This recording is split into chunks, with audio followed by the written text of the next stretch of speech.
يا حبايب قلبي بقى جهزنا كل حاجة. تعالوا بقى نقفل كل بقى اللي احنا عملناه. بسم الله الرحمن الرحيم. بعد كده بصوا العيش، سامعين القرمشة؟ العيش بقى اللي احنا حمرناه بالزيت والزبدة اهو. نحط بقى عليه بقى الشوربة بتاعتنا. مش هقول لكم بصوا بقى لون الشوربة عامل ازاي. تابعي بقى الفيديو، خشي وكملي الفيديو معايا عشان تعرفي بقى الشوربة بقت لونها جميل قوي كده ازاي، وايه تكاتها وايه حركاتها. بسم الله الرحمن الرحيم. العيد يعني فتح حبايب قلبي، والعيد على الابواب خلاص. كل سنه وانتم طيبين. انا قلت اعملها لكم قبل العيد عشان تلحقوا تعملوها. السلام عليكم ورحمه الله وبركاته. اللهم صل وسلم وبارك على نبينا محمد وعلى اله واصحابه اجمعين. اهلا بيكم في قناتي، قناه هبه الخضري. النهارده ان شاء الله هعمل لكم وصفه هي فته. بس بصوا، كله هيقول انا عارف الفته، بس مش هتعرفوها بقى الا بتكتها بقى معايا. وانا بصوا الاكله دي انا مشهوره بيها جدا جدا جدا في عيلتي، زي ما انتوا كده يعني شايفين. عشان ما نتوهش من بعضينا، ان انا حطيت حبه زيت صغيرين لان في اللحمه حته دهنه، ونزلت كده وشوحتها، ورحت حطيت عليها طماطمايه كبيره وبصلايه كبيره وورق لورا وفلفل اسمر. ما بحطش الملح خالص واسيبها تغلي كده وتاخد وتدي كده ايه مع بعضيها. كده بقى ايه قلت هعمل ايه هعمل الصلصه برضو كام فص توم كده يحمروا معاكم كده زي ما انتم شايفين يا حبايب قلبي. واحط عليها معلقتين خل كبار، اسيبهم تغلي شويه، واروح ايه شفشق الطماطم بتاعتي. وطبعا بحط الملح الفلفل الاسمر واسيبها تسبك مع نفسها. لو الطماطم مش حلوه بحط لها ايه طرف كده المعلقه سكر. كده بقى. وهنعمل اهم حاجه بقى اللي هي بتخلي الفته بتروح في حته تانية خالص يا جماعه، وهي الشوربه بتومه الخل.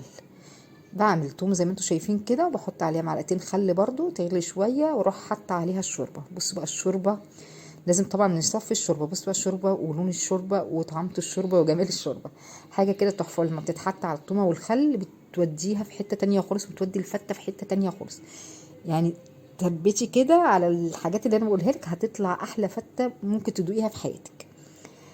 طبعا بخليها تغلي كده شويه، تاخد من طعم الثوم والخل.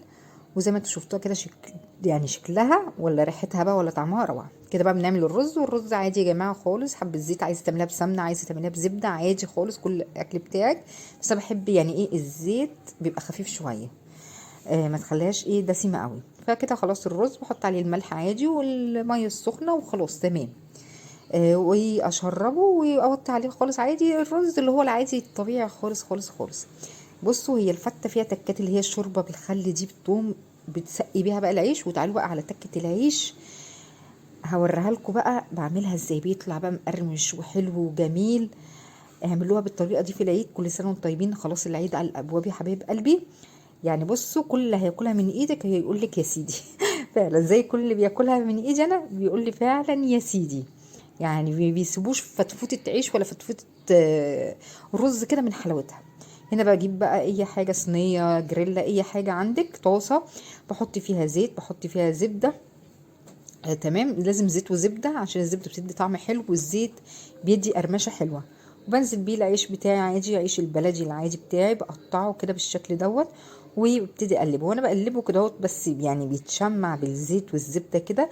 برش عليها رشه ملح خفيفه، ورشه فلفل برضو خفيفه. يعني لازم من كتر يعني مثلا احنا عملنا شوربه، عملنا صلصه، عملنا رز، نعدل الملح عشان ما يبقاش في حاجه فيه زياده. لا، نظبط الملح بتاعنا بيبقى كله لما بتحط الميكس كله كده مع بعض بيبقى حاجه يعني ملحها مظبوط وحلو كده. انتوا هتحسوا ان مثلا الزبده والزيت كتير على العيش. انا لا، انا مكتره ليه هقول لكم، لان انا بشيل العيش دوت وبطرحه بحمر فيه اللحمه. بس بتبقى حاجه كده تحفه. وتعالوا بقى نقفل كل الحاجات الحلوه اللي احنا عملناها. وان شاء الله عيد سعيد عليكم، وكل سنه وانتم طيبين. العيد خلاص قرب يا حبايبي، والعيد يعني فته. يا حبايب قلبي بقى جهزنا كل حاجه. تعالوا بقى نقفل كل بقى اللي احنا عملناه. بسم الله الرحمن الرحيم. بعد كده بصوا العيش، سامعين القرمشه؟ العيش بقى اللي احنا حمرناه بالزيت والزبده اهو.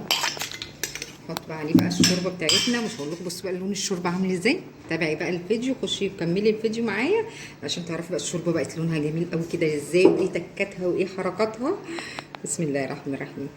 العيد يعني فتح حبايب قلبي، والعيد على الابواب خلاص. كل سنه وانتم طيبين. انا قلت اعملها لكم قبل العيد عشان تلحقوا تعملوها في العيد. نقلب يعني العيش كده يبقى مقرمش وطري في نفس الوقت. واخدين بالكم ما تكتروش ايه الشوربه خالص.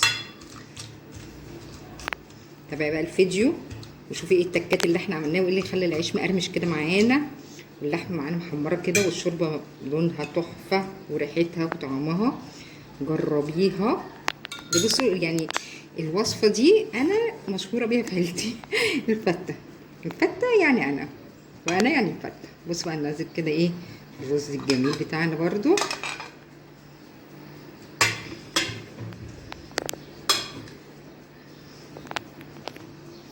هننزل برضو عليها برضو حبة شوربة من طعم الرز برضو بتاعنا. جربوها يا حبايبي هتعجبكم جدا جدا جدا جدا. يعني انت هتبقي متميزة بيها في العيد وفي كل حتة تعملي فتة ناكلها من ايدك. الاكلة دي انا متميزة بيها والله والله والله كمان مرة انا متميزة بيها في عيلتي. ودي كده حبة شوربة تاني عشان كده بقولك متكتريش الشوربة من تحت كده.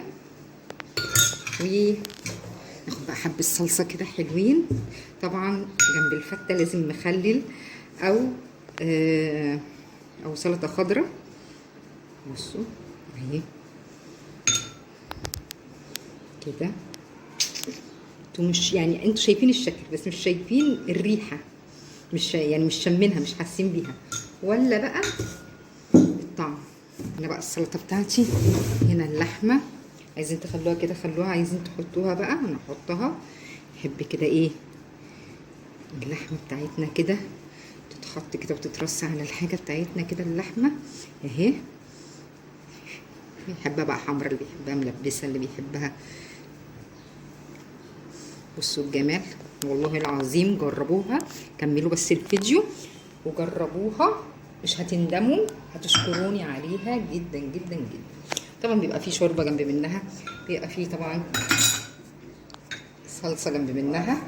وده كانت وصفتي النهارده. ما تنسونيش بقى في اللايك والشير وكومنت حلو. والسلام عليكم ورحمه الله وبركاته. مع السلامه.